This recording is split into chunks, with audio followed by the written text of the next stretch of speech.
What if God's 400 years of silence was just the turning of a page? It began in the quiet. Before there was a beginning, there was only God. He breathed creation into life, and in a garden he walked with us, perfect communion. But a choice was made, a fall, and humanity was lost in the echo of that one mistake. We chose our own way. A brother's jealousy stained the earth. Wickedness grew so vast, a flood was sent to wash the world clean, saving only one righteous family. A promise was whispered to a man named Abraham that through his family all nations would be blessed. But generations passed. His children became slaves in Egypt, crying out for 400 years. God heard them. He sent Moses, parted the sea, and led them into freedom. But in the desert their hearts wandered. They asked for kings to lead them, but the kings were broken men. Saul fell to pride. David, a man after God's own heart, fell to adultery.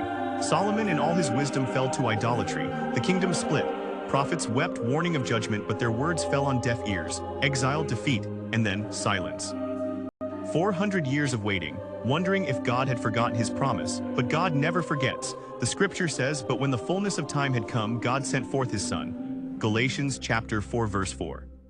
The silence was not an absence, it was an anticipation. The Word became flesh and dwelt among us, Jesus. He walked our dusty roads. He felt our deepest pain. He looked into the eyes of the broken and offered them hope. He was the answer to every question, the fulfillment of every prophecy. He came to die so that we could live. They nailed him to a cross, believing it was the end. But the cross was not a tragedy, it was a throne. He took our sin, our shame, our entire broken history upon himself. He paid our debt in full, and on the third day, he rose. Death could not hold him. He defeated the grave for you. Before he returned to the Father, he gave a final promise. You will be my witnesses to the end of the earth. Acts chapter 1 verse 8. That fire that began at Pentecost is still burning.